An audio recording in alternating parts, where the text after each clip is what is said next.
야, 이 자식아, 누가 걸어다니면서 처먹어 하면서 따귀를 때린다. 어허, 번개가 치네. 지금도 잊혀지지 않는 고마운 그분. 그놈 디아의 얼굴 잊혀지지 않는다. 덩치도 좋아서 맞짱 뜨면 내가 지겠지만 한두 대만 때리고 도망가면 못 쫓아올 뚱땡이 녀석. 그놈 별명이 뽀식이었다. 통통해서. 어쨌든 군대 좋다.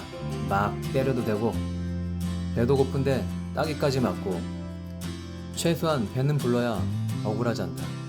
그래서 식당 출구로 나아가 짬밥통 앞에서 우유곽으로 퍼먹었다. 동기들이 다 먹지도 못한 짬밥이 가득하다. 나와 함께 쫓겨난 여러 동기들과 마치 파티에 온 듯 서서 먹는다. 아, 이 긍정적인 표현. 훈련소에서 밥을 거의 못 먹게 식사 시간을 짧게 준 이유는 단순 무식하다. 전시 상황이 발생했을 때 보급이 원활하지 않을 때를 대비하는 훈련이란다.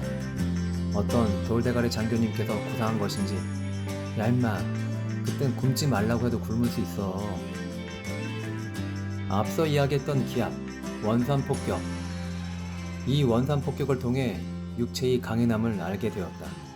여러분이 에이 설마라고 하겠지만 훈련소 내무반에서의 원산폭격은 그 강도가 다르다.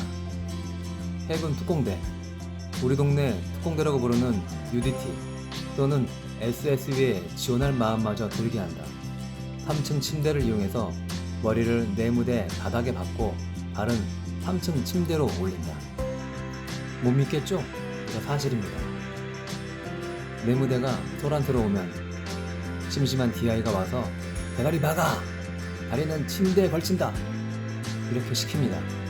처음에는 이 DI 녀석이 미쳤나 생각했는데 안 하면 때리려고 하니 다들 놀란 눈으로 하게 된다.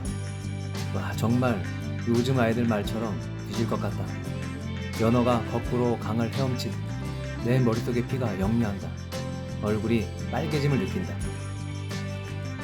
목에 온 힘을 쏟고 다리는 침대에 걸쳐야 하니 온열 감기에 오한이 온 듯이 온몸이 떨린다. 감기 걸린 것이 아니다. 여기저기서 픽픽 쓰러진다. 이쯤 되면 그만하라고 할 텐데 쓰러진 녀석들. DI는 욕을 하면서 다시 원상태를 시킨다. 참 인체가 신비한 게 적응이 된다.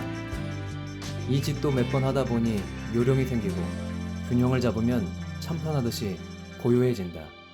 레슬링 선수들처럼까지는 아니라도 목에 힘도 생겼다. 그래서 연병장에서 하는 원산폭격은 어느덧 껌이 되고 휴식 시간이 된다. 10분 정도 기합받으면 7분 정도는 잔다. 안 믿어도 된다. 어쨌든 난 잤다. 훈련소 후기에는 3층 침대에 다리를 올린 원산폭격 때도 잤다. 훈련소 2주차쯤 되었을 때 이발을 한다. 각자 동네에서 깎고 온 헤어스타일을 통일시킨다. 현역 이발병 죽어나는 날이다. 병장인 수병이 와서 깎는데 그의 계급장이 참 무섭게 느껴진다. 훈련 교관도 이상하게 그 이발병에게 함부로 말을 못한다. 나중에 알았지만 병과 부사관들은 경쟁 관계다. 상하 관계가 아니다. 나중에 실무편에 설명하겠다. 730여 명을 혼자 깎아야 하니 얼굴 표정이 장난이 아니다. 오후에 진행된 이 이발 시간은 행복했다.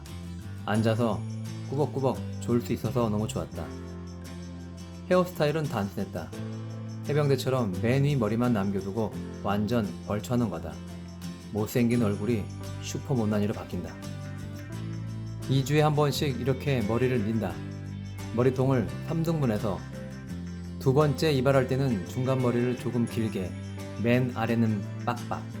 세 번째 이발할 때는 맨 아래 부분만 다듬는다. 그러면 민간인이라고 해도 될 만한 머리카락을 가진 해군 수병의 멋진 헤어스타일이 완성된다.